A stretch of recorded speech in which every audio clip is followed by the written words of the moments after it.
You know ID in the town all day. ID in the SEA. You know ID in the town all day. ID in the SEA. Hello and welcome to episode 478 of the fabulous Peltoncast, sponsored by our friends at Pagliacci Pizza. I'm your co-host, Kevin Pelton. And I'm Tristan Carcino. And we're coming to you from separate locations. This week, I'm in Seattle, Washington, home of the four-time WNBA champion Storm. I almost got through that. There we go. I'm coming to you from in Washington, home of the Super Bowl 48 champion Seattle Seahawks. Well, you know what? Seattle is also home to Funny now. that you didn't mention another team this week. Oh, they're not in first place. They're not in first place. Now home to two statues of point guards, Seattle, Washington. Because on Sunday, they unveiled the Sue Bird statue outside Climate Pledge Arena next to the one of Lenny Wilkens. A really fun event that brought back a lot of legends from throughout Storm history. I mentioned this back in 2022, Sue's final season, because of the fact that her career encompassed almost the entire history of the Storm. At that point, it was all but 2 seasons. Like, basically, any celebration of Sue turned into a celebration of franchise history and a reunion across these very different eras. And we had that same sort of fun element, although with the added bonus this time of Diana Taurasi showing up, in addition to Lauren Jackson flying from Australia specifically for the event with her son. All the living, tragically, obviously not Ann Donovan, but all the living Storm coaches, other than Noel Quinn, who was busy preparing for the game, were in attendance. Swin Cash spoke, so it was a great time. That's awesome. Were you there at the ceremony? You were down there, right?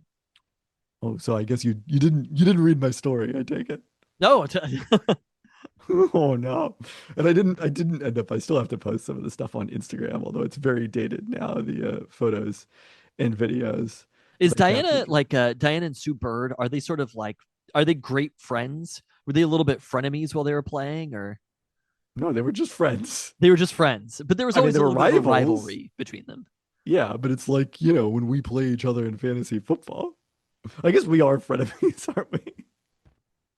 No, they were probably... So they hate each other. deeply. They went years without doing a podcast together. I mean, that might be true. I'm sure Sue Bird and Diana Taurasi probably did go years without doing a podcast together. If that's the mark, a lot of people hate each other. We did go years without doing a podcast together. This reminds me, have you watched Hard Knocks? I have not. I feel like Hard Knocks, I don't know. Like, maybe this is a complete aside. This might even be post-pod talk, which I was like, no post-pod talk this week. I feel like the NFL preseason is like less attention than it has ever gotten. You're not spending enough time on ESPN during the daytime hours. But okay, fair enough. No, I have not. I do feel like Hard Knocks has not penetrated the culture the way it has. I don't even know what team it's about. Season. Is it about the Bills? It is about the Buffalo Bills. So Josh Allen, this was actually on a podcast, believe it or not, with Taylor Lewan and another former Titans player. This is a big time podcast, apparently.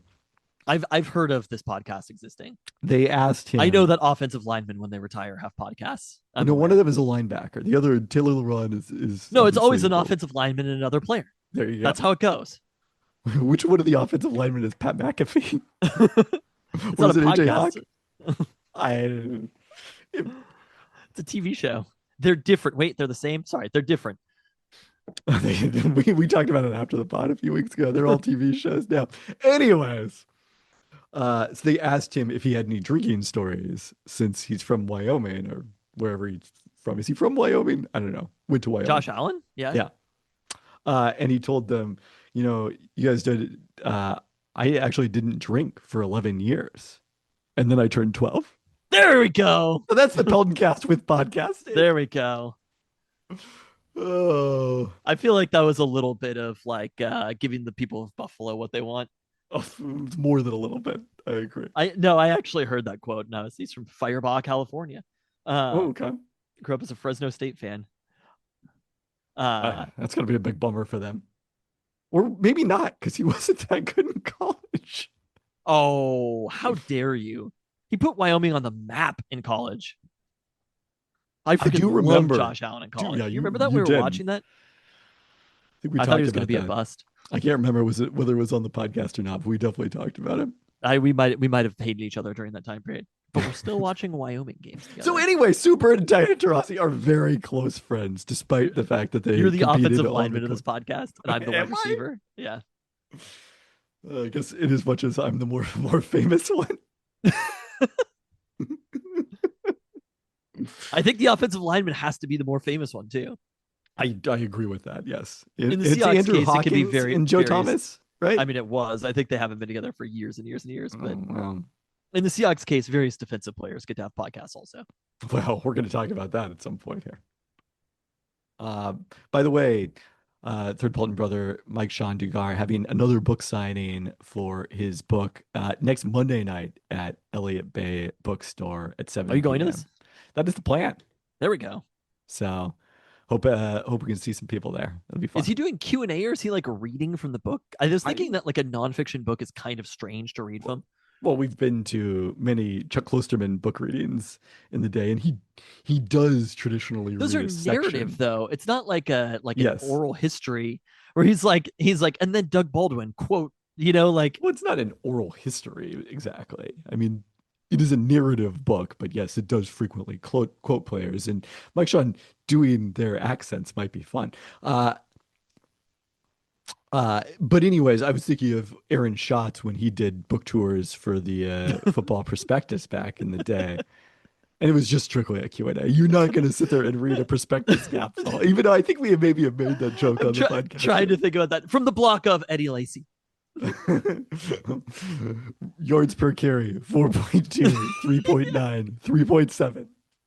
Projection, 3.4. Boom rate, 21%. Bust rate, 46%. I don't know who this pod is for, but That would be really enjoy awesome. it. Yeah. I don't. How did we get there? Are we still talking about Subert? Subert and Diana Taurasi. Well, I mean, we could pivot away from you saying that Subert is the Ichiro of Seattle sports. Everybody is like, this is also maybe post-pod talk. I'm like, Ichiro, maybe not as good as people thought he was. And you're like, oh, you're so wrong. But actually, it's Sue Bird. And then everybody's like, but Tristan's so bad. And I'm like, all right, Again, fine. The point is not that Subert is not one of the top 15 WNBA players ever. It's just that she happened to also play with two of the top 10 WNBA players ever. You're going to delete this section anyway. It doesn't matter.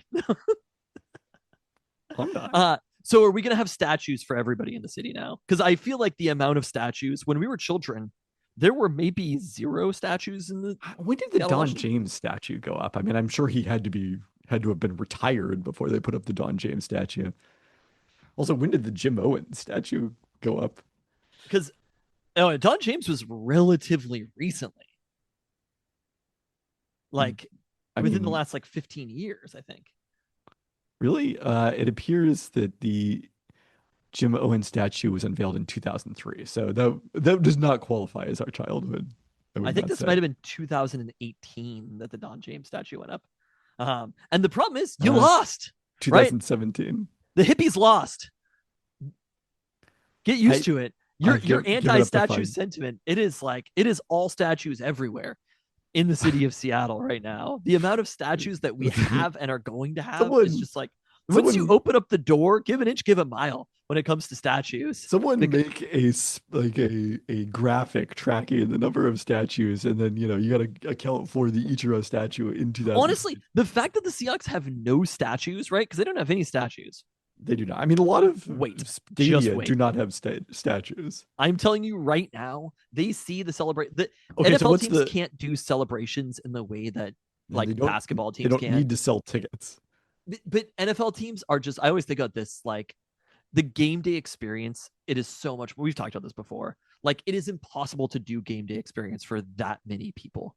And the same with they can do statue unveiling, right? But it's harder when it's just such a mass of people. And I think that's probably part of the reason that they don't. Maybe I think the tickets is probably part of it also, but it's a little bit difficult to kind of do the pomp and circumstance. It has to be very general. It has to be halftime celebration, a thing that 75,000 people can view. I mean, even when they did the Don James statue, I guess it was in October, but I don't remember it being attached to a specific game. Let me ask you, who is the first Seahawks statue? Is it Steve Largent? Is it Mike Holmgren? Is it Walt Jones? It's Walt It's Jones. definitely not Mike Holmgren. It's Walt Jones. I mean, that sounded kind of dismissive. I mean, yeah, it's probably Walt Jones, just given entire career here, had team success, even if not part of the championship team. And then just the fact that time has passed since then, like it's a little early probably still to be honoring one of the Legion of Boom players. I mean, Pete Marshawn's Carroll. getting one of the next statues after that. There's going to be a tip statue. No way that there isn't, right? There should be right now. I mean, There should be I don't know. Like there's lots of stadiums and arenas out there across the world that don't have statues. Oh, No one's they're asking coming. like They're coming. what's Just going to wait. be the first statue at the Moda Center? Like I don't know. It's just there. I'm telling you, once the team started doing the statues, you don't put the statues back in the bag. It's coming. I mean, it'll be an there incredible was a- thing in our there- post-apocalyptic world as people are looking through the wasteland that was Seattle, Washington, to sift through all of the statues in the Soto area. I mean, this is already what we do with Rome. I mean, it's not post-apocalyptic necessarily, but Good point. Fallen Empire still got the statues. Still have Miles Mastrobuoni. Did you know that Caitlin Clark is Italian? Hello. I always liked Caitlin Clark. I actually didn't realize that until I must have known it at some point, but I did not remember it until it came up on her Bird's Eye View interview with the aforementioned Sue Bird. But anyways, during the game, Holly Rowe is interviewing my ESPN colleague, is interviewing Lauren Jackson, says, you know, Neat. she should That's her have mom's maiden name. All right, this is great news. she should have a statue, huge cheer in the arena. I mean, not, you know, just Wait, who should have a statue? Lauren Jackson. Oh, that's what I'm saying. The statue is coming. Like I mean- once you give Sue a statue, Lauren's gonna need a statue. And I do think there is, you know, we've talked about this. Sue is the greatest player in Storm history, even if she wasn't the best player. And in Storm even if you history. don't think she's good. Lauren Jackson is the close second. Brianna Stewart, because of the fact that she didn't finish her career and didn't play that many. Oh, I mean, I guess there's not going to be a Steve Hutchinson statue. she could still finish her career here, but like it's a pretty big gap between LJ and the rest of the field, is what I'm trying to tell you here. So Okay, so there'll be two. 2 would be perfectly appropriate.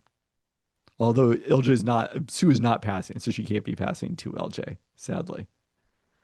All right, that's other thing we had this week before we get into Statue corner on the Peltoncast. it. Yes. Our weekly statue corner. It's been a few weeks here. Last call for Peltoncast fantasy football this year. It's been very exciting to hear all of the listener who we didn't know previously, who has emailed us at peltoncast@gmail.com Is that to for real? participate this year. You multiple the listener. Really? Yeah. Are they on the Discord? No, I don't think they necessarily are. There's people who listen to the pod. Are they watching the podcast too? No, because we're not on video. We have not pivoted to video. Did you see the message in the Discord about the Italian picnic? I did, yeah, of course. God, how am I having a classic American summer and wasn't at the Italian picnic? It's the That only is thing a- I've missed. That is a great question. I If you really. didn't- If you didn't yell, shake them up while they were drawing. Oh yeah, God, drawing for prizes for at the bingo, Italian picnic. shake them up. It's so good. Did you really have an American summer? Oh, classic American summer. Anyways, peltoncast@gmail.com if you'd like to participate. If you have emailed us, thank you. And we will be sending out the survey later this week to set up leagues and draft times. I don't know what we're going to do, though, this year. You're in the Champions League, fantasy right? football. No, I'm not. Neither of us are in the Champions League. Champions League is Pelton free. I I feel like maybe winning the MVP should automatically put you in the Champions League, but okay. I definitely do not we think have so. 4 winners from each of the leagues that are coming back. I mean, I haven't gone through the spreadsheet yet, but So there's no room to nepotism put us in there even. I mean, the way that you nepotism got put in there is that It's 'cause I you made it 2 qualified times? multiple times and you got one of those spots. So me qualifying 0 times, clearly you can't be nepotism. I feel like managing one team is going to be helpful for me instead of thinking about 2. I agree.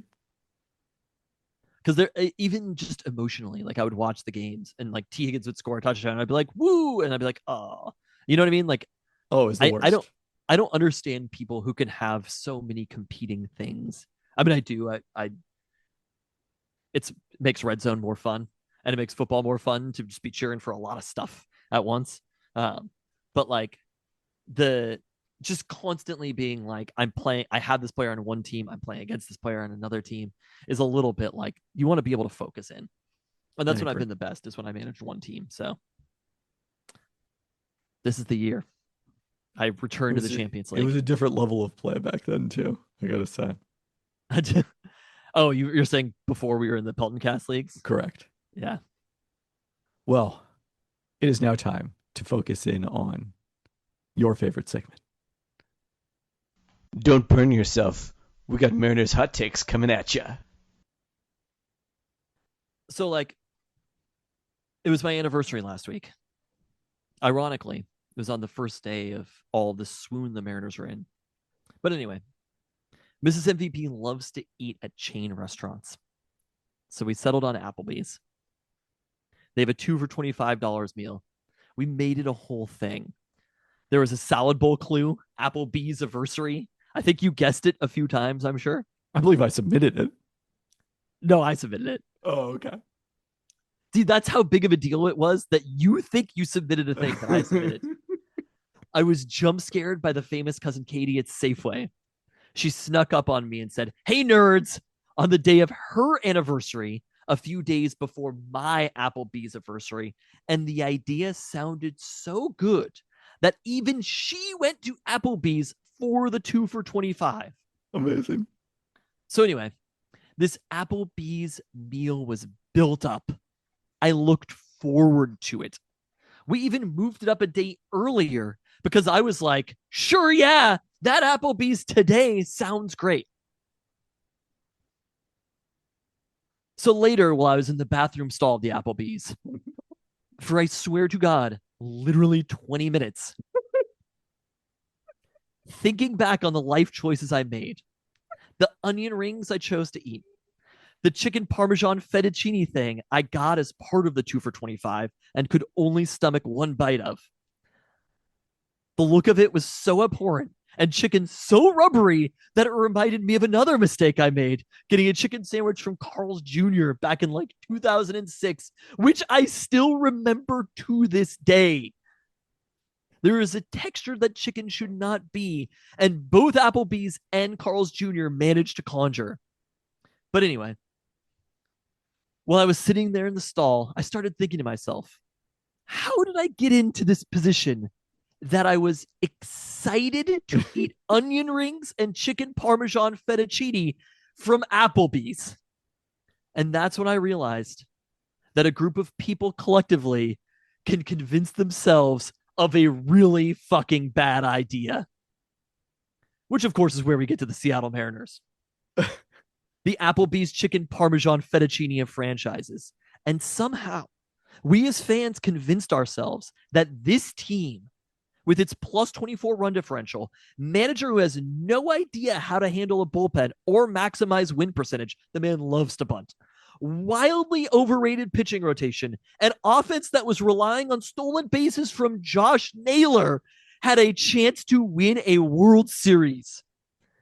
This is a franchise who has made the playoffs one time since 2001 and has built a statue to celebrate almost every division round appearance, and so clearly was on a schedule-related hot streak. We judge their playoff odds and World Series chances at the highest possible moment after sweeping the White Sox and the clearly done with the season Rays, but completely forgot that the series before the Geno trade, they had just split with the Angels and were pretty unceremoniously beaten by the A's. We keep saying things to ourselves like, if only we could get in, the pitching could beat anyone. I guess that's true, so long as they don't face the mighty Orioles or the Mets coming off of losing 10 out of their last 11. But in reality, this staff is 19th in baseball in WAR and is down to one ace, count them, just one ace. But it's good to have Bryce Miller and his almost 6 ERA back.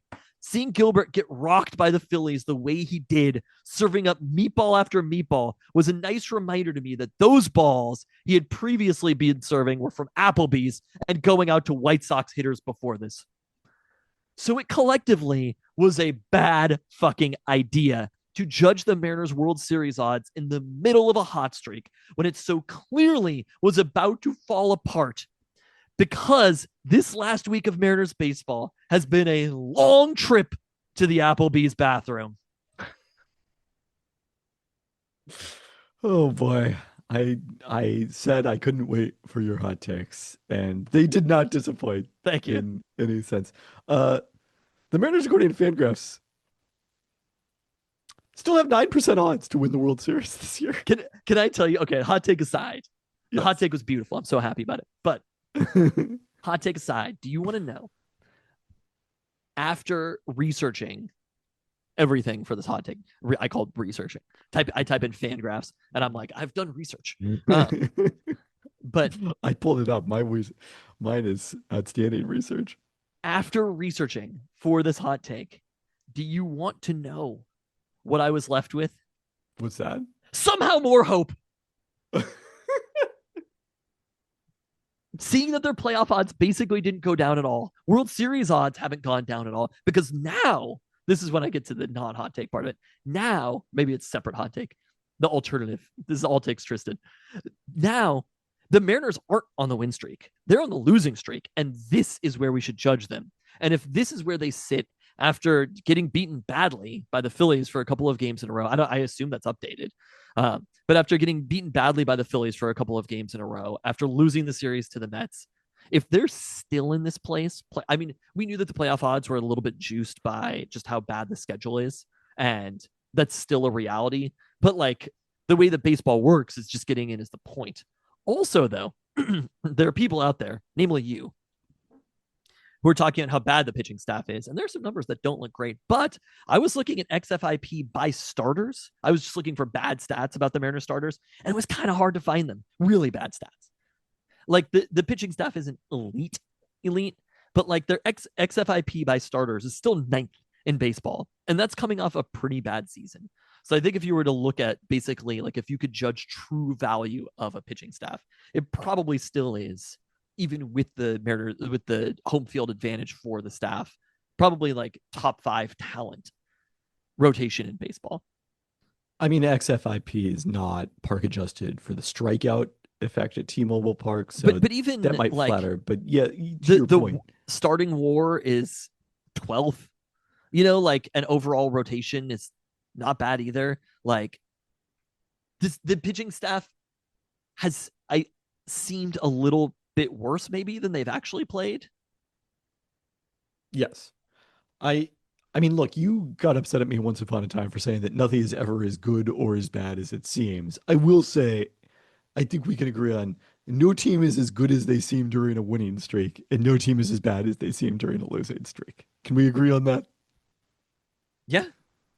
Because they're all the same players they were a week ago. I mean, Fun fact. some teams are as bad. That's the thing, though. That's why you can't strictly judge it this way.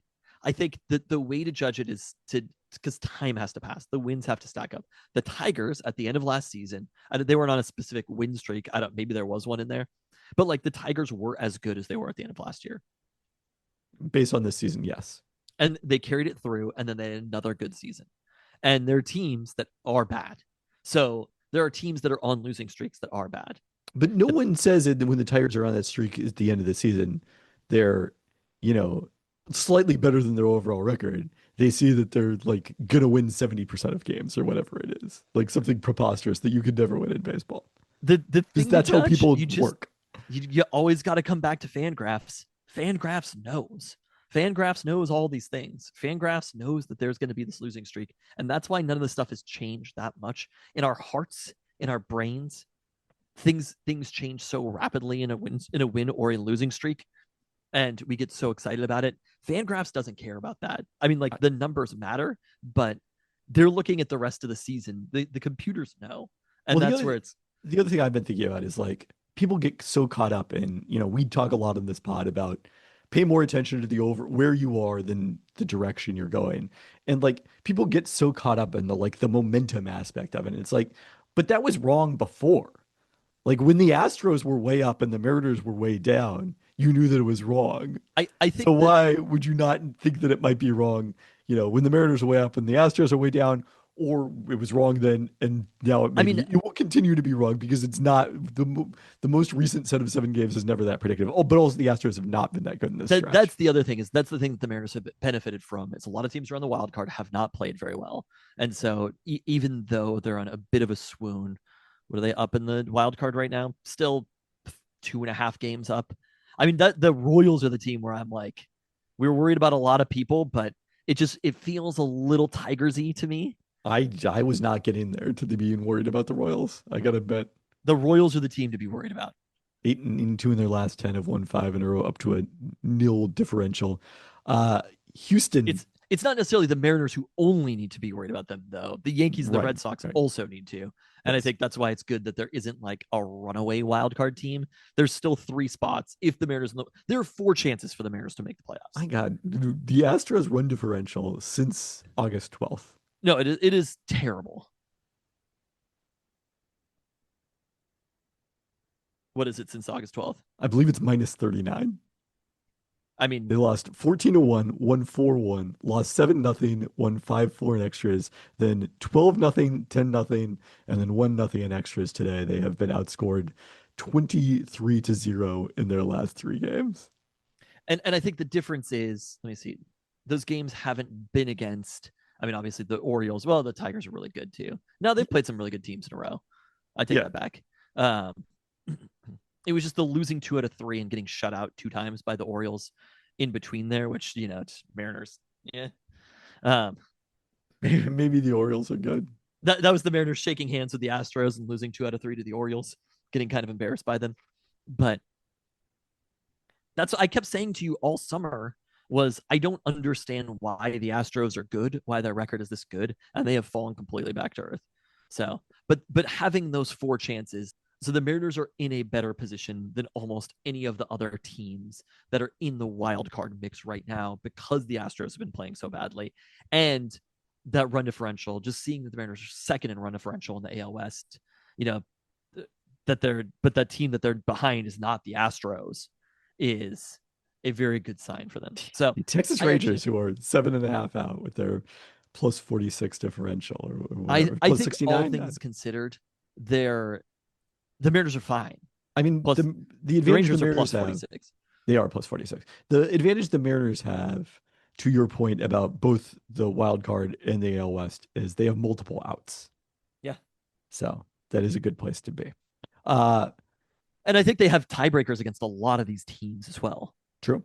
So that's that's becoming a factor now. And it's hurt them a couple times in the last couple of years where they've gone into series and it was like they had to do insurmountable things in the last weekend because not only did they need to have a better record, they didn't have the tiebreaker, so they had to beat those teams.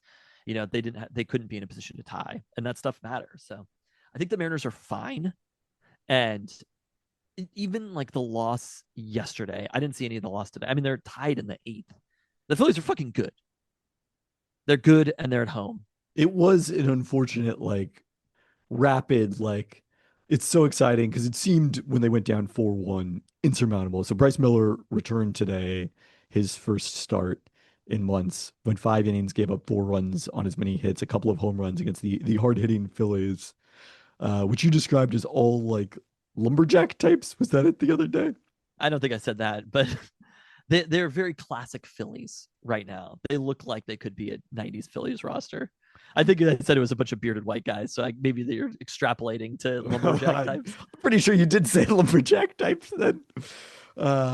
Brawny bearded white guys, because we're bearded white guys, but no one would ever describe us as lumberjack types. So the Mariners rally back to tie it on 3 runs in the top of the 8th, including a Gino Suarez double with 2 outs. That was pretty thrilling. And then immediately Matt Brash gives up the 2 runs in the bottom of the 8th, and suddenly you're staring at trying to score twice off Duran. It wasn't an ideal way to go about things. They're just like the Phillies are better than the Mariners. We know that. We know that for a fact. Right now. And I said last week that I was going to judge this Mets series and this Phillies series to be like, are the Mariners ready for to be competing for a World Series? And the answer to that is kind of no. Like, I know that the World Series odds are what they are. What are the Phillies World Series odds? They're not that much higher than the Mariners, but it's because they have to go through the Dodgers to get there. The Mariners don't have to go through the Dodgers. The Blue Jays are probably beatable. The Tigers we know are beatable. The Phillies, if they had to go through a gauntlet like the NL to get to the World Series, it wouldn't happen. Their playoff odds would be minuscule. Let's put some respect on the Brewers' name here. And the Brewers, right? Like, I mean, most of the best teams are in the NL. The Cubs, the Brewers, the Phillies, the Dodgers, the Padres. Like, it's just going to be whoever comes out of the NL is going to have been through a gauntlet to have gotten there. And it's not the same in the AL. Which is not necessarily guaranteed that you're going to win once you get there, as again in baseball. But by the way, it was the top of the seventh that the Mariners rallied. So they did have a scoreless bottom in the seventh before they gave up the lead. But there's also been like positive signs. You know, Gino, I think, was 3 for 4 today. I didn't see almost any of this game. I didn't say almost. I literally saw 0 of this game today. But like looking at the box score, I was kind of like looking for hope. And I'm like, all right, Gino was 3 for 4 with a multiple RBI double, right? Yeah, with the 2 RBI double. Cole Young, the way that he was hitting yesterday. I think we'd never need to see Dylan Moore bat again for the Mariners. I'm a little shocked that he's made it through. Like, well, Dylan Moore still being on this roster is kind of incredible to me. Dylan Moore maybe got a reprieve. I don't know if you want to transition to that news story. Yeah, I mean, I'm curious how much of a reprieve it is, but so Victor Robles in his rehab stint at AAA Tacoma got hit by a pitch on Sunday, was angry about it presumably about it potentially targeting the shoulder that he's been rehabbing. It was also the culmination of 4 times in 5 days or something, or was even, I mean, Robles was like seeing all of the at-bats that he was affected by in a row. If you see it broken down, where it's like all of the hits by pitch, and then he had at-bats where he's standing at the very back of the batter's box. Like, to me, I'm more concerned about Robles, less about the suspension and more about just the mental aspect of it. Of he was clearly going through it in Tacoma, and not by his own volition, right? This is just he was getting hit. But like when seeing him in a couple of at bats just standing at the back of the batter's box, like that should not be a thing that is on your mind right now. Probably won't be on his mind by the time he's back from suspension, but it was a little bit like I don't know what the fuck happened. He said 5 times in 15 at bats on Instagram. So threw his bat at the pitcher, then charged the mound, continued throwing items from the dugout after being ejected for the game. Let me ask you a question. Okay, talk about the suspension first. 10-game suspension. He is appealing, but that has to be served after he's at the major league level, after he is reinstated from the injured list. So that doesn't exactly make sense to me. So like, well, it wouldn't make sense if you could just, send a player to the minors and be like, oh, they're doing their suspension in the minors. Yeah. Or be like, he's suspended. Well, he can't play because he's injured. That obviously would not make sense. Yeah, it's a complicated But it is one. interesting. Like in basketball, after I think it's 5 games, you're allowed to put a suspended player on the suspended list and then add another player to your roster. Apparently in baseball, that is not the case. You just have to be down the roster spot. Mm-hmm. So the Mariners, Jerry Dipoto talked to reporters about this. Wait, I want to ask you a question about Robles before then. If he doesn't throw the bat, is it like a 5-game suspension? I don't know if it's even that. I do the not bat remember. Throwing was pretty considerable here. I saw it. Like I like pulled up TikTok after the Mariners game, and it was like immediate that I saw it, and I was like, oh shit. I do not recall a time of seeing anybody throw the bat ever. I cannot remember another bat throwing from a hit by pitch. It's an extreme maneuver. So you think just the charging the mound, the charging the mound, the throwing stuff on the field is like maybe a suspension? I think it's probably a suspension. I think at most maybe 5 games. I don't know. I mean, I think I'm not an expert in this. The news story of it is part of what I think made it longer. I mean, he was front and center on Sports Center, which is where I happened to see about it. I hadn't heard about it previous to that. You see the Rich Eisen thing? Yeah, that was very awesome. Kudos to you. I was like, how crazy to think that Rich Eisen would return to ESPN and it would be a place that he would work. My ESPN colleague, Rich Eisen. When we were kids watching Rich Eisen and Stuart Scott, it's kind of a crazy thing to think about. Yeah. R.I.P. Stuart Scott. Yeah, so the Mariners, according to Jerry Dipoto, originally were reactivating him during this upcoming homestand during the month of August, which would have required them creating a spot on the roster. Now, presumably, they will not bring him up until at least September 1st when rosters expand and you do get the additional spot. I thought Jerry Dipoto's quote was a little confusing. Let's see here. Let's see. What did he say? Oh, that's the wrong story. I can't believe I accidentally clicked on that one.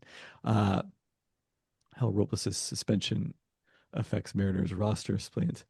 In theory, you're losing that. We'll get the extra spot, but in theory, then you're losing that spot. So I'm not sure it actually helps, Dipoto said. Well, it does because he's going to be suspended at some point. You're not like just going to cut him and never have him suspended. So it helps. You'd rather have that be down one roster spot when you have 28 than be down one roster spot when you have 26. That's just simple math. So I definitely think it is more favorable to do it on September 1st. ESPN senior writer flames Jerry Dipoto for not understanding simple math. Let's not do the aggregators work for them. So I don't know. I think that's probably what will happen. But then again, in that case, you don't have to send anyone down to create the roster spot. I'm not sure if it's the right strategy. Let me look at the schedule here. Because I mean, I think it also Victor Robles benefits from a longer rehab for the reasons that you were talking about. Like they should not be rushing him back to the major leagues. It's not a longer rehab. I mean, he's doing BP and stuff like that, but it's not a longer rehab in as much as he's playing live pitching. You know, like that to me is how he's going to have to get right. But there's probably going to be an adjustment period for Robles when he's back up. So now you're pushing that to like the thinking should be, how can Victor Robles help us make the playoffs? And how can Victor Robles help us win in the playoffs? And to me, it's almost like you just bite the bullet, right? Like you eat your vegetables right now with the goal of having it later when it matters. And so if Robles is going to take, obviously, the 10 days. He is still able to play right now in Tacoma, right? Because number one, he's appealing the suspension. And in baseball, the appeals process is like weirdly long. Because it used to be like you had to travel to New York and personally meet with the president of the league or the commissioner. I don't think that's the case anymore. Look him right in his eyes and shake his hand. It's the most baseball shit ever. Oh, is it? I mean, so if also the fact that they used to have like two different enforcement structures, one for the American League and one for the NL. Just make it as convoluted as you possibly can. They really? Yeah. Because you would appeal to. Because like the American League and National League functioned as their own separate things for a long period of time. One commissioner. They did. So let's say that you were to call them up now and be like 10 games. It's an A's series at home. It's the Padres series at home, and it's the Guardians. Important series. If you wait until September, it's 3 against the Rays, 3 against the Braves, 3 against the Cardinals, 1 against the Angels. Probably fine to not have Robles on the field. That is a weaker set of games than the upcoming games. So maybe that's the thinking. But to me, I'm like, okay, then you activate Robles September 12th, right? If it's September 1st that happens. It takes Robles 2 weeks to get back into, September 12th form. per the times is when he's eligible. That's literally what I said. But yes, thanks for citing the Seattle Times. He's not going to be playing every day during that time period because Canzone still exists. And Canzone is playing better right now than Victor Robles was playing. Obviously, it could be a bit of a platoon, but you want Canzone's bat in the lineup. So maybe Robles is starting against lefties. Then we're talking about a couple of games that he's going to have to kind of get back to pro baseball speed. It's not going to be the same as in the minors. Ultimately, I think because of the suspension, if you wait until September, I don't know if Robles is a factor on this team for the rest of the season. But to your point about how well John Canzone is hitting, how big of a factor is Robles going to be, period? I think he's going to be a situational guy. But he's a better situational guy than Dylan Moore is. He doesn't need to be at major league speed to be a better situational guy than Dylan Moore. It would just be nice to try to get him to the place of can you be an actual contributor to this team a little bit sooner? And maybe it happens September 12th, but I am not expecting much from Robles. I think that's probably fair. When they signed him, I said he was going to be a footnote in history. I said that Victor Robles was going to be somebody that we'd remember when we remembered some guys. You know what I mean? I thought he was Tommy said that he was LaStella. going to be no, the guy Adolis. No, it's definitely not him. But the guy from the Rangers. Oh no! See, we've already forgotten his name. Which guy from the Rangers? Well, give me some context. Rowdy The guy that Tellez? the guy that I definitely shouts to the Wordle on Tuesday. Was it Rowdy? It was Rowdy. There we go. No, the guy that the Mariners picked up subsequent to Robles' injury. Oh, to no. play right field Oh, for a no. period of time. No, I thought so. But do Leody you know what Taveras. is? Yeah, Tavares. Okay, yeah. He's still with the Mariners, I think. He's in AAA. Yeah. Okay. All right. Anything else on the Mariners? Anything else on the Rainiers? Anything else on the old structure of the American and National Leagues? And possibly the American Association? Who can say? Okay, hold on. I want to triple check that. I think he is. I mean, it's not a big deal, but that does sound vaguely familiar now that you mention it. Yeah, no, he's He in accepted AAA right now. Yeah, he accepted a demotion. And he's oh no, that's age difference. I thought that was war. I was Oh, like, no. he's doing bad. No, he's doing fine in Tacoma. Wait, does that mean he's younger than the average player at AAA? He is minus 0.8. All right, good for him. Yeah, people in AAA are old. Because many of the top prospects are in AA. Let's get into the roundup, starting with the Seattle Sounders, who deserved better in a 1-0 loss at Minnesota on Saturday night that snapped their 10-game unbeaten streak across all competitions. The Sounders controlled play in the first 70 minutes, but didn't find the back of the net. The Loons then scored in the 73rd minute against Stephen Fry, who was seeing his first action for the Sounders since July 6th. Sounders mounted a furious comeback effort, but couldn't find the equalizer despite 16 shots, 5 on goal, which produced 2 XG to 0.4 for Minnesota. Sounders did that despite pretty significant squad rotation ahead of Wednesday's League's Cup quarterfinal, easy for you to say, against Liga MX side Puebla, which you will be in That's what I was attendance gonna at, say. our live correspondent. I have learned who they're playing. You are going to be our rundown correspondent. You're going to actually pay attention during the Sounders section next week, maybe. Nope, I would no count on it. promises. This should be winnable. Puebla. Again, Puebla. easy for you to say. Everybody's trying, right? At this stage. Yeah, of Okay. course. This is a big match. I mean, I don't know if I can go so far as to say it's a big match, but they're making a deal out of it. The Sounders certainly.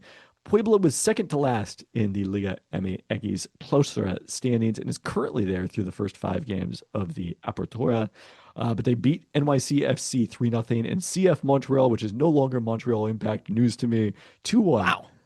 To advance despite a 3-1 loss to Columbus. Haven't they been not Montreal Impact for a while? Probably. Seems like it. But it was news to me. I may pay more attention to the MLS than you do, but I still don't pay that close attention. Sounders back to MLS play at the weekend against Sporting Kansas City, which comes in 13th in the West, averaging less than a point per match with a minus 13 goal differential. Sounders still a point ahead of LAFC for 4th in the West standings, but drop back behind them in terms of points per match. Were you able to find this information? Or was it too difficult? Or were you looking up something entirely differently after all that? It was 2021, it looks like. Okay. So that's been a while. They still called him the Impact, though. Like, Is like the nickname for the team? yeah. It seems reasonable. Seattle Reign FC had a draw that fully felt like a loss on Monday. They got the opening goal in the 3rd minute and led the lowly Chicago Stars 3-0 after a score 12 seconds into the second half. Reign still led 3-2 more than 8 minutes into stoppage time, lengthy stoppage time, when Chicago equalized off a corner kick, which was originally scored an own goal, but eventually credited to Stars keeper Alyssa Nair, the first goal, naturally, of her NWSL career. The Rams' goals came from Jess Fishlock, who scored in all 3 matches since the midseason break, Jordan Heidema, and Emery Adames. The Stars had 21 shots, a whopping 11 on goal. Reigns still 6th in the NWSL standings before visiting the Houston Dash on Monday. Houston 10th, 2 points out of the last playoff spot. All right, Seattle Storm. Since we last recorded, the good news is they've won 2 of their last 3 games. So they got that going for them. Or maybe it's 4. Did we record prior to the game on Wednesday? I guess we did, didn't we? Did we? No. It was after they had lost to Atlanta. Oh, no. It was before they lost to Atlanta. Okay, so 2-2 in that I span. predicted they would win all of those games. You And did. I mean, you're really looking at. I actually have some positive about the Storm too. But We didn't talk about this up top, but so Sue Bird was asked about like the game where they honored her during the regular season, essentially her senior day, quote unquote, during her last season, in the press conference. was this when she gave like the 3.5 hour long speech? No, that was when her jersey was retired. We'll get to Okay. that. Did she answer the question with like a 3.5 hour long speech? She didn't. No, everything went, it was an hour-long ceremony. It was a 15-minute press conference. Everything went according to plan. It was well timed. So she pointed out that what she remembered is she'd lost that game. She obviously lost her last game at Climate Pledge Arena, period, when the Storm were eliminated in the 2022 playoffs by the Las Vegas Aces. When her jersey was retired, I haven't double-checked this, but I'm almost certain they lost that game because I think they were playing a pretty good team, and they were not very good in 2023. And now you were so confident that they were going to beat Phoenix because of they the need to stop honoring Sue Bird. That's the takeaway. The good news is there's really not much left for them to do. I think they might find a way because you've been through a lot of things right now. I have listed. I didn't even list the street renaming, which was not. It was not during a game, but you know what? They lost that night too. It wasn't like it's clearly associated with it. People aren't reading the subtext about you and Sue Bird right now. I'm joking.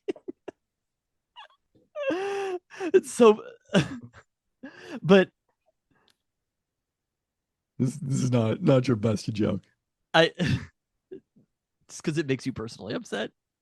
Yeah, I'm pretty sure they were playing Washington. You never like it when the joke is on you. Yeah, I mean, I don't. There used to be. They're gonna find a way to keep honoring Sue Bird. They'll keep losing with it as well. Yep. They were playing Washington and lost a really bad loss last year that started their slide down the end of the season. Yeah. So there you go. So the takeaway that I have for the Storm and the positive, they played some hard games. Of those 4 games that they've played, I mean, I guess there's 2 different ways to view it. There's 2 different roads that you could be on. So they started their road trip Tuesday in Chicago with a win. That was the first game they played against the team that is not in the playoffs or fighting with them for the last playoff spot in the case of the Los Angeles Sparks in the month of August, the entire month of August. But there's just a reality, which is, what are the Storm then? If their best case scenario able to compete or win 1 of 3 against good teams, and this was my positive. They're that I took away again from it. right in all of these games. Hang the banner, build the trophy. I mean, what's fascinating is like one of the things I looked at over the weekend to kind of like make sure I'm not like missing it on the Storm. Like there's implied kind of power rankings from the spreads of games, what gamblers think of these teams generally. That are on unpredictable.com. And the Storm are 5th in that. So like they're still a good team. They just keep losing all these close games. I mean, by point differential, they're 6th in the league. They were ahead of Indiana. There's no way that gamblers think they're better than the Aces, though. There's no way. They might. I think they might have been ahead of them. I don't know. That's Gamblers, absurd. Vegas took the Aces struggles pretty hard, I would say, because usually I find that they're somewhat overvalued. The Aces have now surpassed them in that measure. They've moved up to 5th, and the Storm are in 6th. So I guess what I'm saying is the positive takeaway that I had is I watched that Aces Dream game earlier today, and great game. Dream are very good. Oh, and they are right now the 2nd best team in the league, in my opinion. I mean, they lost to the Aces, but it was a hard-fought victory for the Aces. Like, they had to, at home, they had to pull out all the stops. The Aces are having the anti-Storm stretch right now, which only makes sense because the Storm have their draft pick. And at one point, we're nominally competing for seeding with them because when the Storm traded their first-round pick to Washington for Brittany Sykes and not Vegas's, that trade happened on Tuesday, August 5th. At that point, the Aces were 15-14. and the Storm were 16 and 13. Since I then, wonder if they could have traded either pick, and the Storm were betting on themselves. tough to say. Since then, the Storm are 2 and 5. The Aces, since that trade, are 7 and 0. But here are the point differentials in those games for the Aces: +6, +4 against the Storm, +8 against Connecticut, one of the weakest teams in the league, +6, +3. They did get a 19-point win against Dallas on Sunday, and then a 2-point was the final margin against Atlanta tonight. Yes.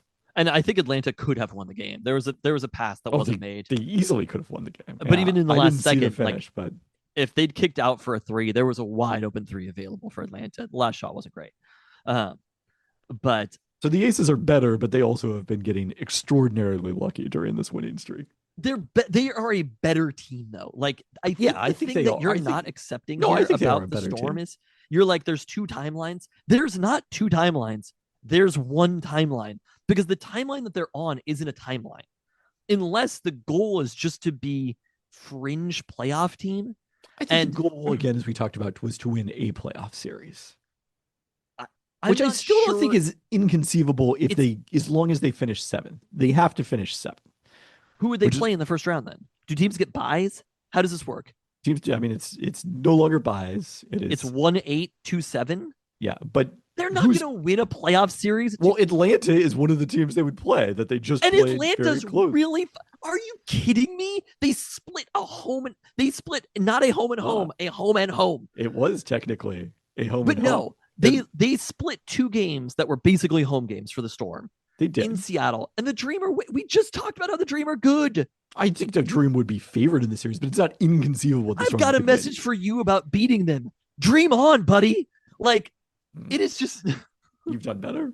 It's not going to This is over. happen that they're going to make if your goal in this is hope to make the 7th seed and beat the Dream, like, and the other option is they're right now tied with the Liberty. Which of these teams do they beat in a playoff series? Is it the It's Lynx? strangely Is it the good Liberty? this season against the Liberty, but obviously they have not faced them since the Liberty added Miesemann.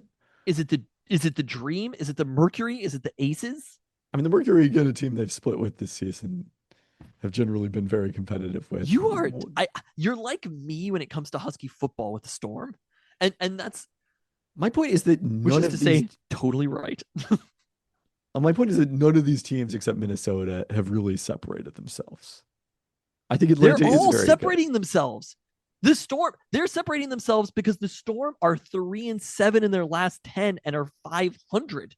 They were under 500 But they have actually earlier today. good. Played better than teams that are above 500 in their last 10 games. Sure.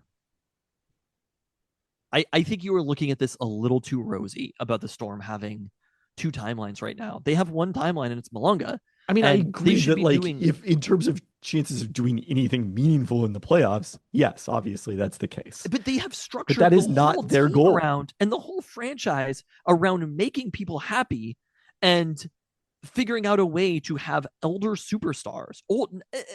Honestly, it's an old roster, right? And to making sure that those older superstars have the coaching that they want and everybody around them that they want. And I'm like, what is that for? Is the goal of that to be the 8th best team in the WNBA? The goal of that is to sell tickets. I continue okay. to tell you.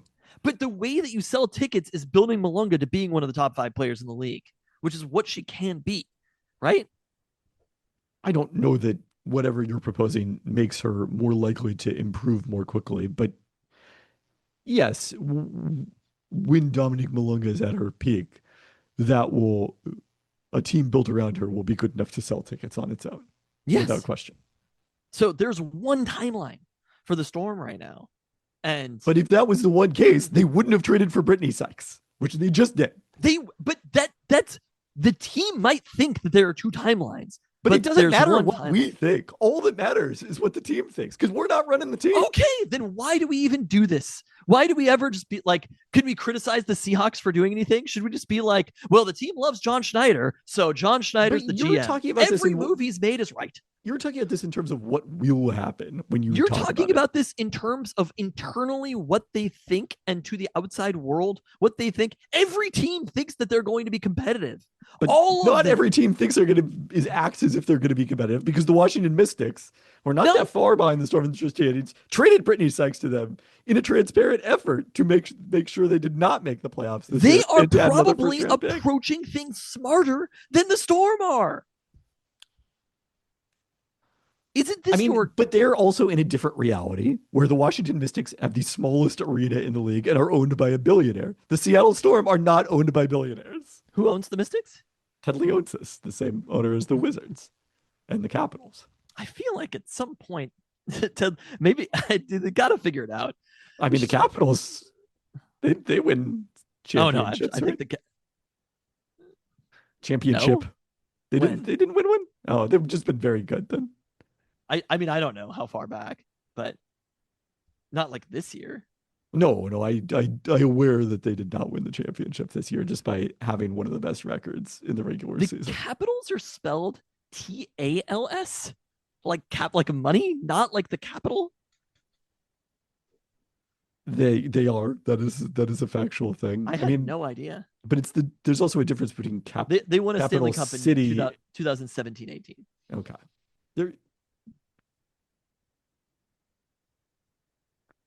There is also a difference between, the city is with an A, the building is with an O.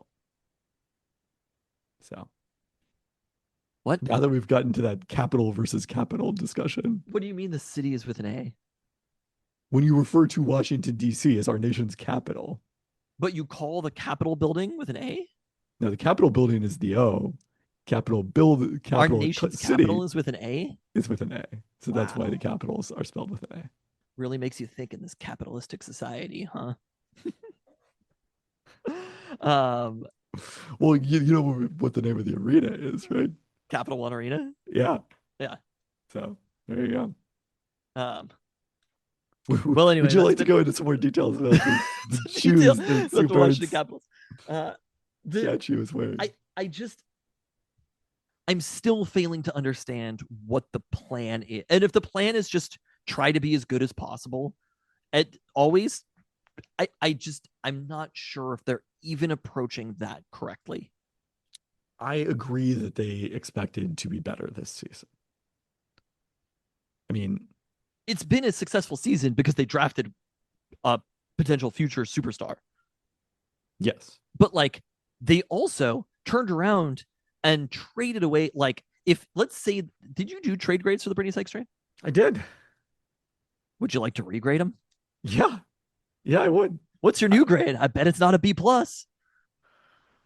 I mean, particularly I would like to walk back the line where I said that they traded the worst of their 3 draft picks. Ooh boy, it wasn't that long ago that you wrote that. It wasn't that long ago that they had a better record than the Aces. And the Aces were coming off losing by 53 to Minnesota. And I've got a grade for that trade grade. I mean, Brittany Sykes has played, perfectly fine since I getting feel there. It's not. No, it's not a I Brittany don't know. Sykes problem. The roster isn't good enough. The team isn't good enough. Something isn't working for the Storm right now. Just one thing isn't working. Crunch time. That's all that isn't working. But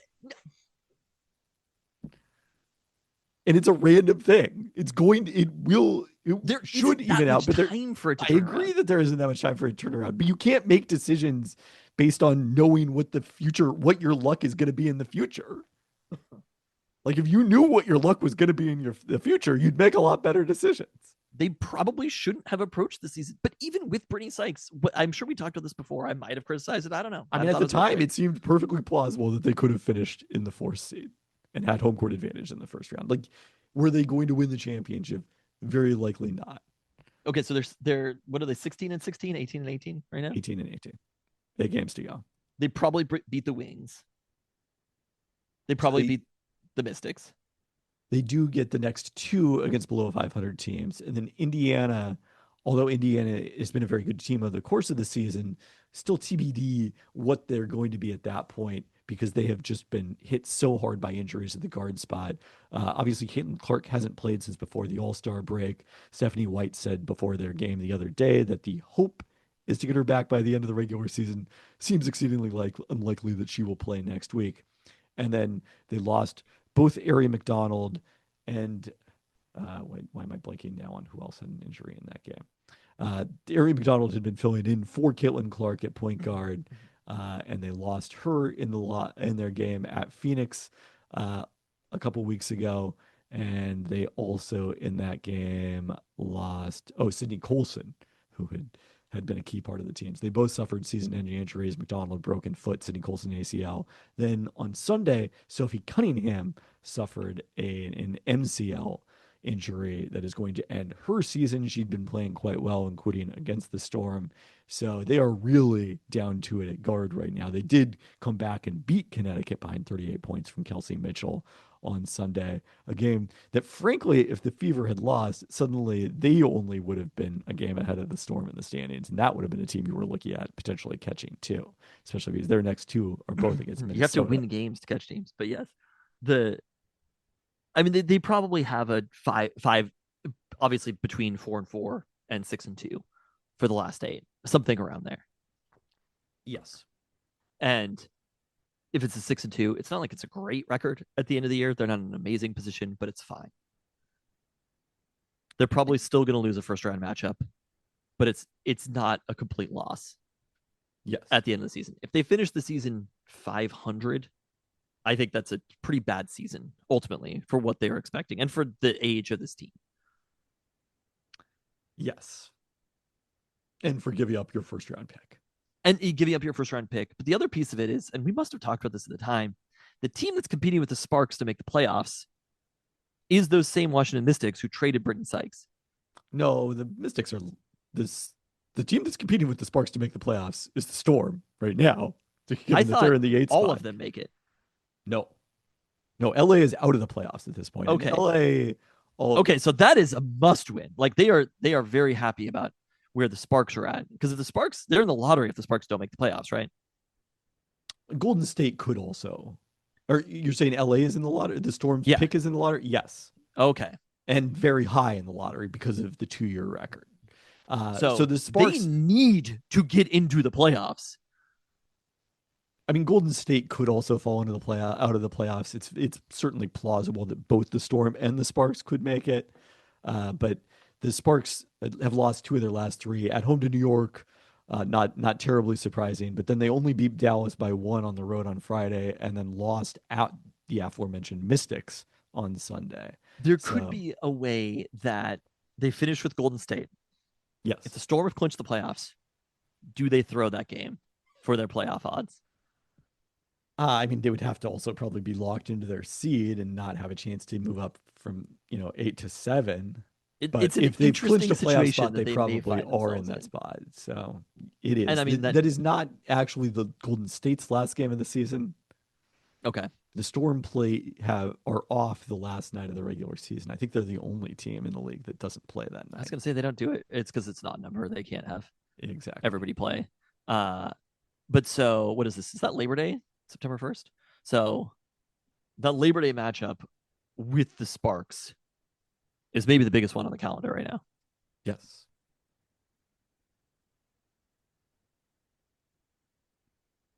I guess they are not the only team that is off. Atlanta and Connecticut play the penultimate night and don't play on the final day.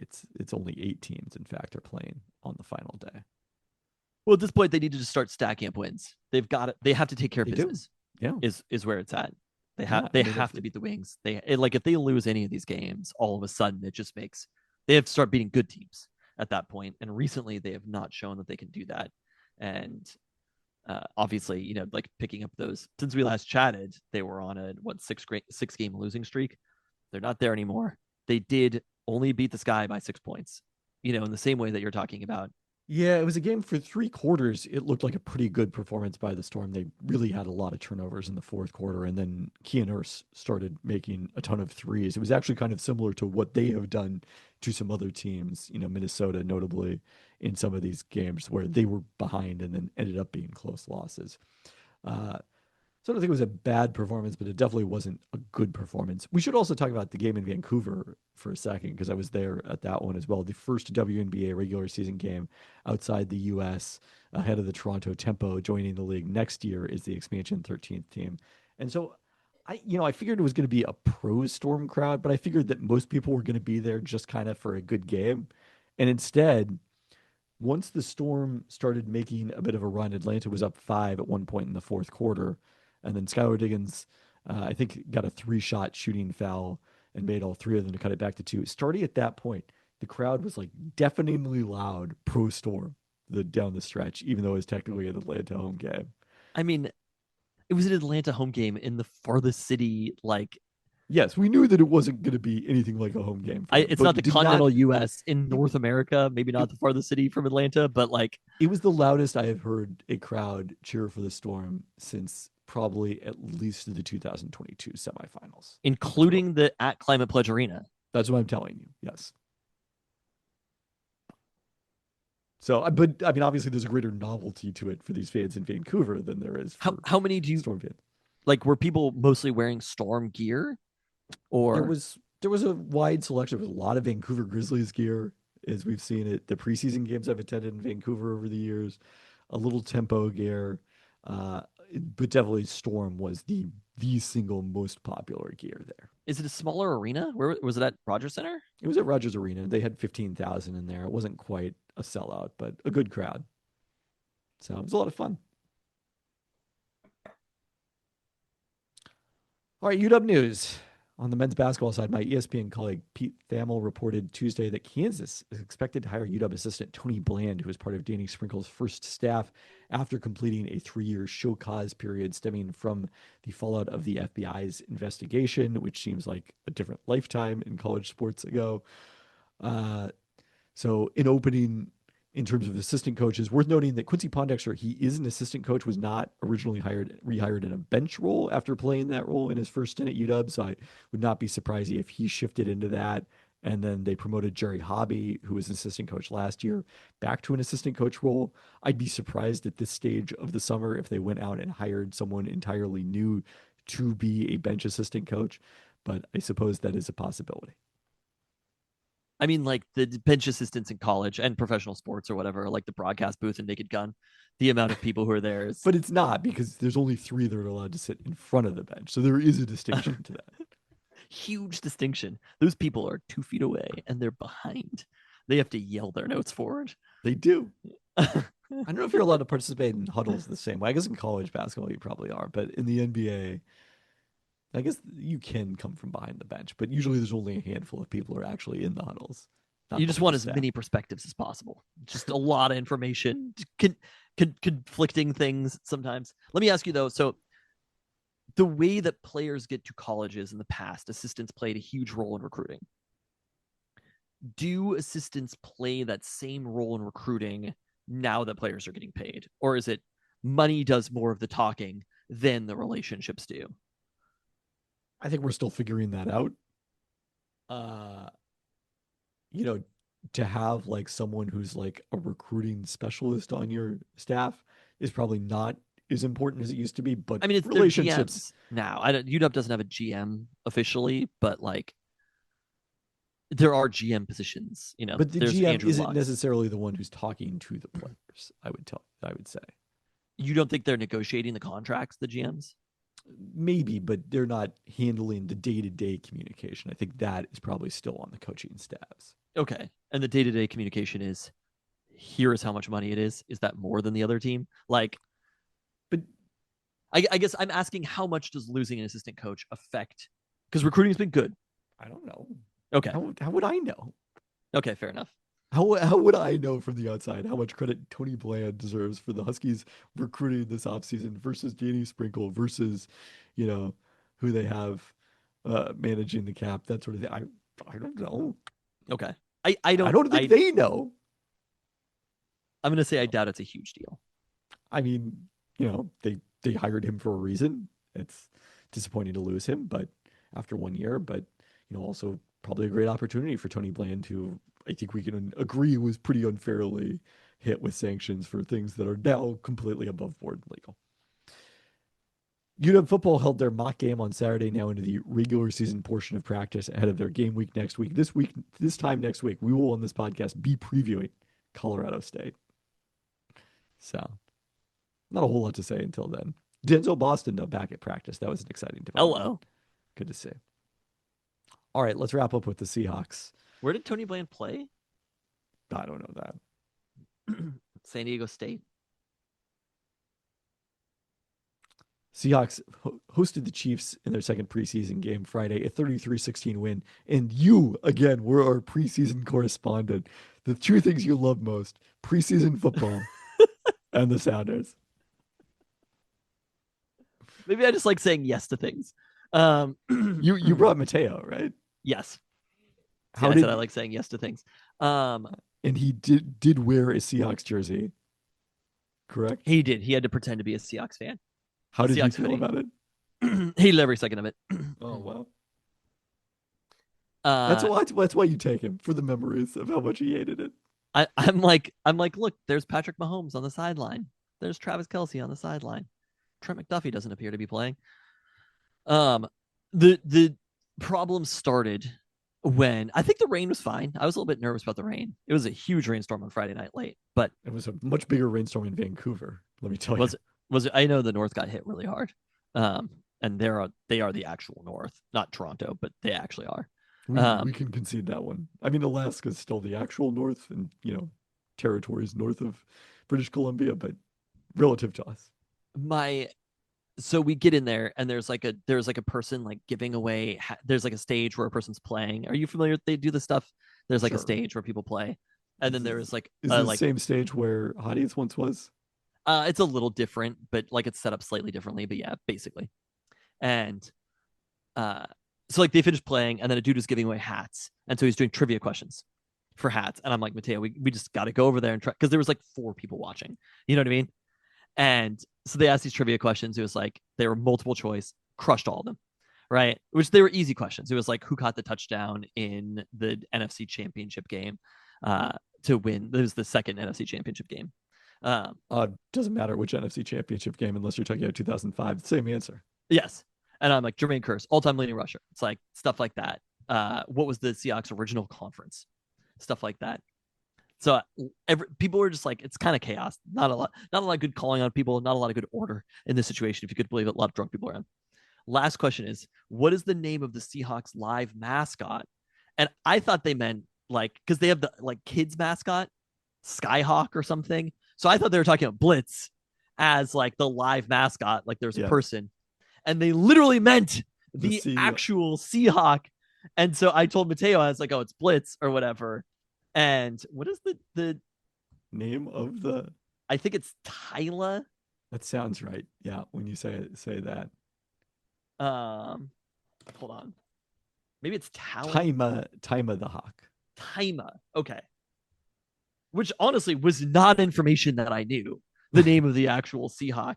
But it's somewhere deep in the recesses, but I could not have summoned it at that point. I mean, there was multiple choice. So if I would have known he wasn't talking about Blitz, I might have gotten there because I knew it wasn't Skyhawk or something. I didn't hear what the other, well, it was a little chaos. But I was like, oh, he's talking about Blitz here. And so Mateo runs up, he calls him like Blitz, and he's like, no. And I was like, God. So Mateo was furious at me. Wow. I was like, you don't want a Seahawks hat, dude. You're good. I don't need a Seahawks hat. Not interested at all. I did not wear a single piece of Seahawks clothing to the game. But I wore a Mariners hoodie.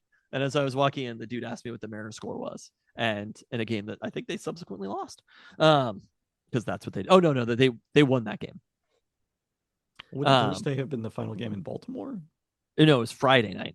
Oh, right, Friday night. Yes, they did win on Friday. Yeah. But so Mateo was just like so angry at me. He basically wanted to go home immediately after that. And I finally convinced him. Like I was trying to find the thing to get it back. I was trying to like play it up, have fun, be like, oh, they're doing the 12th man flag. It's Kurt Warner with a seed. And he was like, Kurt Warner's black. And I was like, it's a different Kurt Warner. I'm like, the car dealerships you remember. he kind of got a little bit interested in the game because there were some like kind of obnoxious Chiefs fans behind us screaming really loudly about things. And there's nothing that gets you more into cheering for the other team than annoying fans. Well, especially like, the Chiefs are a noted rival, Forte. No, that is true. But he has dominance over them. You know what I mean? They just don't know it. Right? Like, What do you, oh, yeah, I guess, yes. they he does, kicked their yeah. ass in the Super Bowl. Like, it wasn't close. So the Mateo right now has bragging rights over Chiefs fans, but the Chiefs fans aren't aware of that information because why would this child in Seattle, Washington, wearing a Seahawks hoodie be an Eagles fan? Lifelong Eagles fan. So it's complicated. But so he got really annoyed with them. And it was just like, you're cheering too hard, my guy. This is the It's the preseason. preseason. The Seahawks scored a We're just touchdown, here and for I a think good I time. clapped. Like, I basically was like, the New York Times crossword ain't going to do itself. You know what I mean? And you want to respect the effort by the player. no, I'm not criticizing anybody, but I'm just like, Yeah. I just do No, not care. You want it, but yeah, like little high fives maybe, but I had a friend who texted You're me not before the fist game pumping. started and was like, "Hey, are you at the game?" He was tracking me. I'm sure he knew I was at the game, but he was like, "Are you at the game?" on And I was like, on "Yeah, your we're iPhone. on Find My." Um, I don't this get is that. how the rest of the world lives. But he was like, Jan, "Oh, Jan we'll would come. never. We'll meet you at halftime." Oh, I've got Jan's. I I- know where she's at all times, Yeah, except but when I her think she's- phone's dead, which is a lot. Oh, no. But he was like, "I'll come find you at halftime," and I was like, "Sounds good. I'll let you know if I leave before then." And do you want to know what? You left before then? I left before then. So Wow. here's what I did to convince Mateo to care about, to bring him back, because I had to get him back for my failures as a parent of getting the trivia question wrong. Was I was like, we parked in Columbia City, and I was like, I'm going to look up the full tilt hours, and we'll there get you full go. tilt on the way home. So he was like, when he heard that, he was like cheering for the Seahawks, being like, well, he really committed to the bit of being a Seahawks fan. And I was like, that's great. That's all we needed. He was staring down those Chiefs fans. They were so annoying. I'm like, maybe this is not the right way to approach the situation, but I complained about this last year. I feel like my time as a Seahawks season ticket holder is like, it's wearing thin. I don't know if I can really stomach just like the approach that they have, because I'm like, it is a team decision issue right now, and it's all in like basically the like for the sake of capitalism, right? Like they could protect these tickets if they wanted to. I think I talked about this. Like the Savannah Bananas go so far out of their way, right? I'm like basically going to have to show to make sure that fans of the other team that the Savannah no Bananas go to make against sure don't that the come. people who buy the tickets are the people who are there. And so you could keep like for season ticket holders or whatever. I'm like, I basically have to show my fucking passport for the Savannah Bananas. I don't think European that I soccer think it's does it necessarily that very much better well. of a system, but we can discuss that at a different time. But I'm just like, I don't, and I get it. They're the Chiefs, whatever. The Chiefs have moved. I used to always, of the big teams, they were always kind of like, I would always cheer for the Chiefs versus everybody else, versus the Patriots who were like ultimate evil. Now the Patriots are fun and quaint. And the Chiefs are the most annoying fan base in the NFL. So it's interesting how times change. But that, I guess, aside from that, my takeaways were offensive line looks great. Blocking scheme looks great. The run game looks great. Clint Kubiak isn't joking. He means it when he's talking about the whole like running and fullback situation. I'm curious what it'll mean long term. I am so unconvinced that this is an effective offense. Like to be a Super Bowl winning team that who said anything about winning a Super Bowl? That's the goal. I know you're a Storm fan, so like your goal is just making the playoffs, I think. No, when all the teams make the playoffs. But I mean, it's less than it used to be. Fair enough. It's only more than 2/3 of the league, I think. But if that is the goal, that's the reason they're playing football. How I about this? mean, I'm not convinced that it can win the division and win a playoff game. An offense like that. I need to see it happen. I'm not convinced, particularly with the current personnel, but I do think that there's like a segment of the Seahawks fan base who's like, and certainly the Seahawks media who's like, basically, this offense is, going to be one of the best in the league, basically, because of the fact that they're doing all the things that people wanted them to do, for a long period of time. And like, I do think that the Shanahan tree offense is generally an above average good offense. It emphasizes play action, which is good, and it does, I think, create favorable running opportunities a lot of the time. But if it were that easy, everyone in the NFL would just do it. If it was just like step one, hire a Kubiak or a Shanahan, step three, Super Bowl, like everyone would just do it. It's not that easy. It's not that simple, but it has looked good in the preseason. The shortest. Maybe it is that easy. I don't. Like I said, I'm not convinced right now. I still think the team's probably going to be pretty. I'm going to be betting the over when we do our over unders podcast. Preseason results do matter to a degree. Am coming around on it. The shortest drive. So Sam Darnold took the opening drive, and then Drew Lock thereafter with either of them at quarterback. Was an 11-play, 64-yard drive that ended with a 4th and goal incompletion at the 2-yard line. And they got safety wild. right after. It was like pretty much exactly like what you want to have happen. It was the last play that I saw. It was 6 I have runs. no idea what happened after that. I did not look at a box score. I know nothing. I heard that there were some touchdowns on my way out. Milroe's stats were pretty good. So there were 6 runs on the 10-play, 81-yard drive with the starters on the field, including the Jalen Milroe push sneak. You were there when they unveiled the push sneak. I couldn't really tell I couldn't tell from where I was sitting that Milroe was the quarterback until the replay, and I was like, oh yes. Followed by a 9-play, 85-yard touchdown drive with 7 called runs, although it ended with a Jake Bobo touchdown. So, yeah, quarterbacks combined to complete 17 of 21 passes for 209 yards and 2 touchdowns. Seahawks averaged 5.6 yards per rush. And if you look at the top 4 running backs who saw action, an average of 6.4 yards per carry, including a 30-yarder for George Holani, who continues to impress. Certainly in the preseason games, he's been outperforming Damian Martinez. Jake Bobo, 2 touchdowns on 2 targets. Were you there for both of them? First one. I was there for the first one. I just left by the second one. And then Tariq Young, 3 catches and 3 targets for 52 yards. Will be interesting to see how that wide receiver battle plays out. So, did anything stand out to you defensively? Obviously, Do you know what the harder Saints' for me to offensive evaluate DVOA was last year? Like 24th? Oh, much lower. But no, I didn't. I can't see it. Oh, you're asking me as a question. Oh no, well, there was like the first 2 games where they came out lighting the league up, setting the league the whole season, not just the first 2 games where you're like, the Saints are the greatest team of all time. But it is an interesting in the context of how well the Seahawks are playing. Those games, the start that the Saints had last year will make me nervous after the first 2 games this season. Yeah. So let me look up where they actually finished.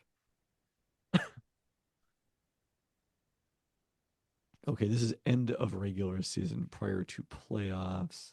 I doubt it changed that much. They were not a participant. Thanks. I was unaware. New Orleans finished 23rd in offensive DVOA. Their personnel at the end of the season was not ideal, I would say. But yes, again, it's not one simple trick to have the best offense in the league. We'll always have that 44-19 over the Cowboys was like that was really special. They were cooking. The Spencer Rattler era, 0-6, not so great. Isn't the point to sort of minimize the importance of the quarterback, though? Yes, but then you can minimize is not obviate. Okay. We'll see. I don't know. That's my takeaway. Is people are getting very excited about it. I mean, I was excited about it. Look, the offensive line seems like it's great. These are preseason games, and it's fun to get excited about things, and that's my entire takeaway. I gave him a the courtesy clap that Jake Bobo deserved for the touchdown. It's great having a Bobo touchdown. I was happy about all of it. I thought Damian Martinez was in the mix a little bit, much he more certainly than he had performed been. better. Yeah. I mean, like some of the like deep running backs, honestly, people did too good where it's sort of like it raises an eyebrow where you're like, huh, George Holani was at like 10 yards per carry. Jacardia Wright was like over 5. Charbonnet had almost no, he only had 5 carries, but he was at 9, where you're kind of like, these people did a little too good. And I know that not all of these running backs are amazing and that the blocking scheme is not going to be this good. So it's almost like when the team does too well and you're like, something doesn't check out here. This is actually an issue with the opponent, not how great they are. I didn't realize that. I had no idea that Minshew was going to be starting for the Chiefs. Literally, he came out and I was like, oh, yeah, here we go. Insanity. 7 and 9, 70 yards, touchdown. He played pretty well. And the children behind me loved Robert Tunyon. Their dad was like, that's your boy right there, Carson Steele. I was like, I bet he is, sir. I bet he is. But again, more Bobo.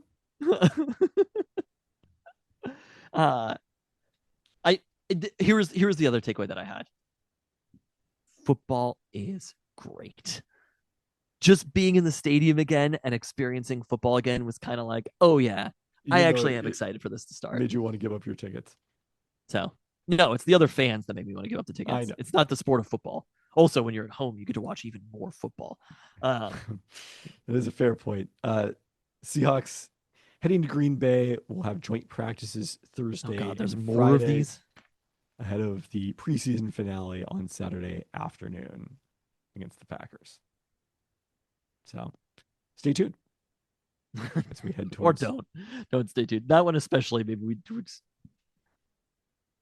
On that note, I'm not going to go to full tilt after that one. I mean, you can always go to full tilt. Nothing's stopping you from going to full tilt. Not going to. On that note, thanks. Bye. Am I wrong about there being less attention on preseason? Or is it just me? I think it's just you. Okay. Because I feel like maybe it's because you're not on social media. So you're not getting the intense preseason breakdowns that I'm seeing in my feed. On Blue Sky and Twitter? Yeah. TikTok isn't social media to you? I guess you are on that. So I don't know if they're not on that. It might just be like I'm not engaging with it, so I'm not getting fed the content is there, but I'm not engaging. I mean, I see people talking about like fantasy football and stuff like that, but yeah, sometimes they talk about what happens in the preseason in terms of its impact on fantasy football. I feel like the trend away from playing players, if this would have been 6 years ago or something. Well, people were very into the Cincinnati-Washington game on Monday night because they were playing their starting quarterbacks. For how many series? Burrow was out there a long time, evidently. What the fuck were they doing? Why? It was on ESPN, so I endorsed the decision. Yeah, good call. Good call. Not for who, for what? I mean, actually, I don't. For ratings, for money. It meant less Jake Browning.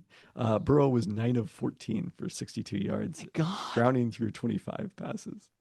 That's crazy. Oh, I guess Jalen Daniels was not out there. Josh Johnson had 6 of 9. I don't know if he started or Sam Hartman, but presumably Josh Johnson got the start.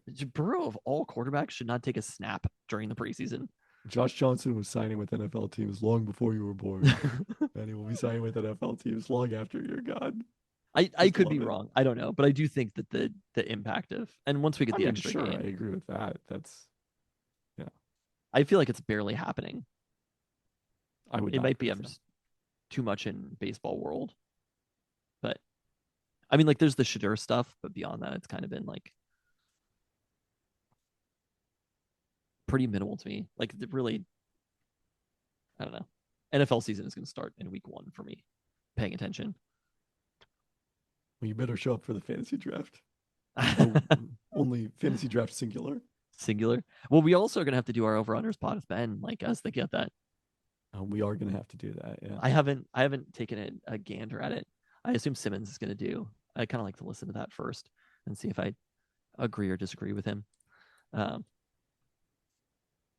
I was also thinking of this. Your lack of interest or willingness to engage in any movie that has even horror tropes means that you're just like willfully not participating in such a large swath of culture. You know what? The culture is gonna exist whether I engage with it or not. It's like preseason. And I'm glad because by all accounts, amazing movies, and I hope they do terrifically. It's just not for me. Are you aware of the movie Weapons? I've heard of it. Okay. That's yeah, no, you really approach it the same way that I approach preseason football. I left Yeah. that game and I was like, that's the last I'll think of it. And But- it was. Well, until today. Now All this right. is the last I'll think of it. It's like you're going to take the Men in Black memory wiper. All right, I'll talk to you later. Bye.